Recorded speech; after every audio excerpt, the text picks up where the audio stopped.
Today we are going to start a new chapter of class 9 civics, that is what is democracy, why democracy. So we have heard this word democracy, right? So what is democracy? It's a word, hoarding word that democracy everywhere. We are living in a democratic country. We need democracy. We have heard this word.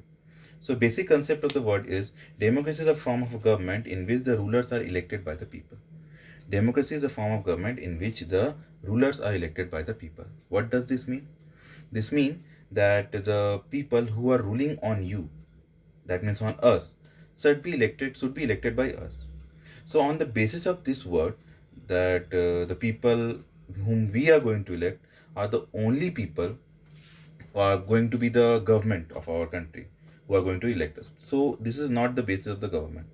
So on the basis of this, that who the country which are following this fact, we can't say that they are democratic, right? So we have to rethink on this word, or by the basis of the only this thing, we can't say that a country is a democratic country. There are many other features are there. Many other features are there means the rulers, who are the rulers, whom they are going to be ruled of, why there is an election. Election has to be fair or free. The value of the vote has to be one equal to one vote. That means one people vote is equals to one. One vote is equals to one person's vote.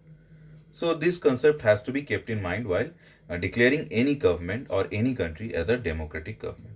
So we have to keep this all these things in mind. So by while keeping all these things in mind, we have to come up with the point number. In democracy, the final decision making power rests with those who are elected by the people. This means the people whom we are going to elect, they are only going to make the policies and laws for us. So many countries are not following this. So if we take an example of a country, because on the basis of the example we are going to describe or define, or we are going to understand each and every feature of the democracy.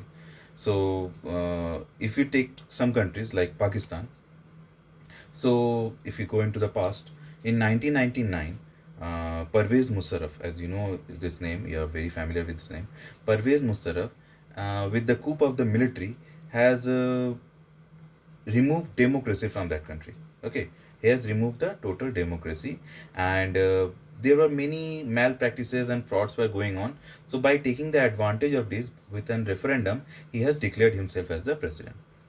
On being as the president, what he has done with the help of a legal framework, he has just removed he has totally not removed, he has totally changed the constitution. And the power were totally vested in the hand of the president. Whatever, not whatever, he has many powers. He became powerful, and he has many powers vested in his hand. So he can dismiss any provisional or national institution or state governments. Okay, he can dismiss any of them without any reasons, without any notice, without anything. Okay, and the government which is working there is totally under the supervisor or under the totally power control of National Security Council, which is totally indirectly or directly, we can say, under the army thing, and totally under the control of the Pervez Musharraf. So he can handle all these things, and he has only the power to do the things. And the government peoples who are elected, as we know, as we are telling that it is a democratic country, the election has been going on, but the people who are the person who are elected by the people, they can't do much more there, because the powers are not there. So in a democracy, it is important for each and everyone, not for each and everyone, for a government, so that the power should be laid with the hand of the people who are being elected by the common people, the people of the country who has voted them. So it is a very basic features of the democracy, so that the people can elect their own representative, and the government can work according to their. Now we come to the case study of China. In China, a similar kind of things happen. Election happens there, but from elections, the people has to choose 3,000 members. Okay, and the common people exactly votes there and chooses 3,000 members, and these 3,000 members choose their representative. That means the president. But the catch is that in this 3,000 members who are being selected by the common people, in that common people, army also vote to elect that 3,000 members. So 3,000 members has been selected. Very less people, there is a percentage given to the army also.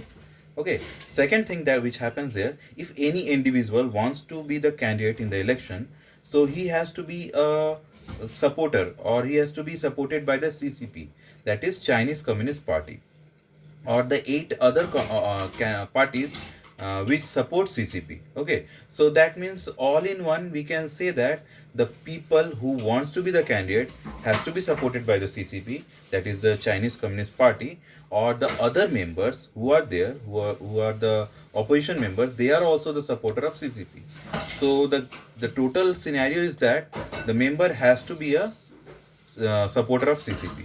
So the people who are giving elections, or who are voting there, they don't have any much options to give their vote. So all the members who are standing there for the elections are a representative of CCP. That means if there are 8 to 10 members are there standing, all are from CCP. That means they don't have any reasonable choice for their members. So if they want to vote a people who is good for them, or who want the development or anything else, they all have to be the member from the CCP. So they don't have any ample. So in China, only the Chinese Communist parties win the elections, and he will be in the ruling party all the time. Okay, the ruling party always wins. Only one is there, there's CCP. Okay, now we come another case study of Mexico. In Mexico got his independence around 1930, and from 1930 to 2000, only one party who ruled there, that is PRI. Okay, so the full form of PRI is Institutional Revolutionary Parties. It's quite weird. Okay, but its full form is Institutional Revolutionary Parties, but they have named it PRI. That means the reverse one, PRI. Okay, but name is Institutional Revolutionary Parties.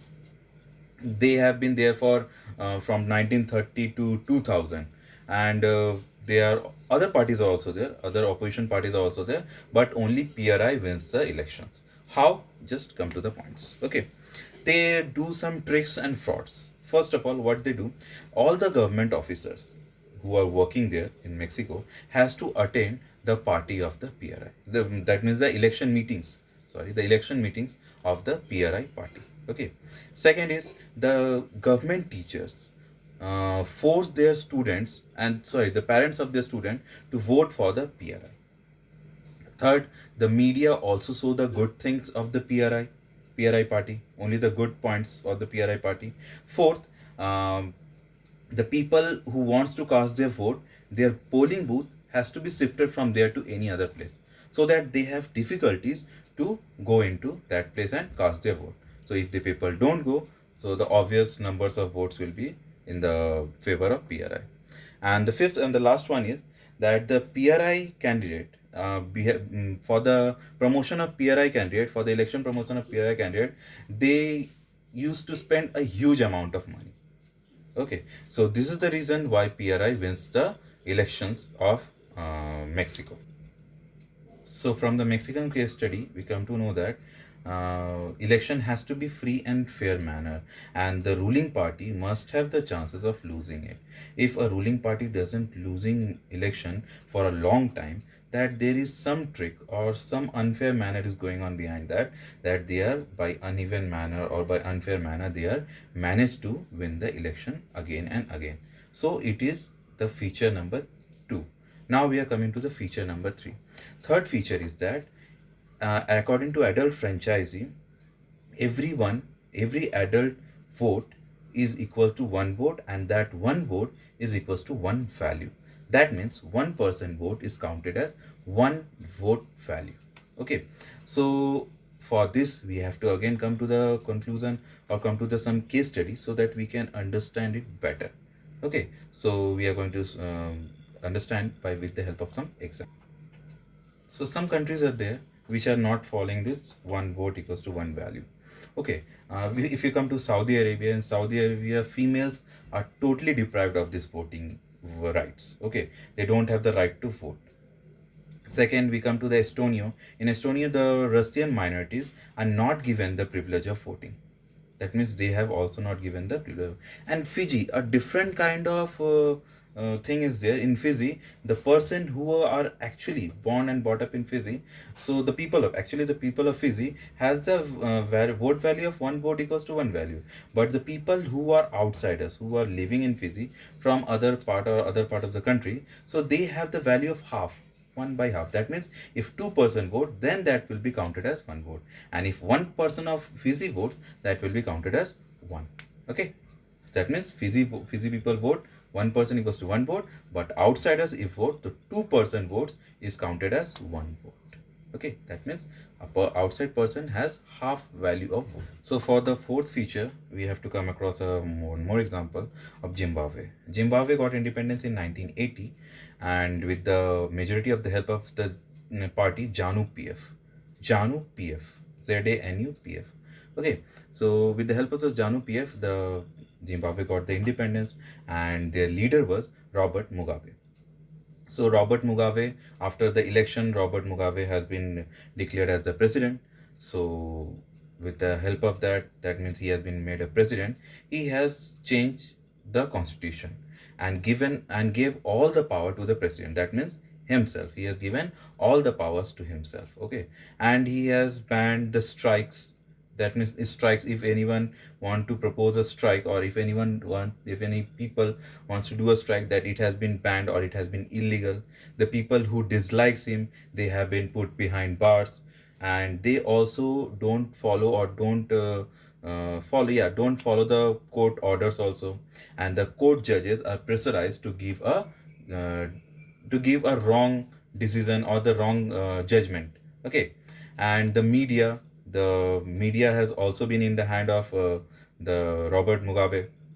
What was the good things that has been shown into the media? The TVs, radios, all has been under the hand of the president. That means he has become the most powerful there. That means all by changing the constitution, he has made himself as the powerful people, and all the powers are in his hand. So the fourth feature of the democracy is democratic government rules within limit set by constitution, law, and citizen rights. Okay, this is the fourth feature. So we have discussed the features. So your task will be, what is democracy, why we need democracy, and what are the features of democracy. I'm repeating once more: what is democracy, why we need a democracy, and the third, what are the features of a democracy. The rest thing we are going to cover in the next part.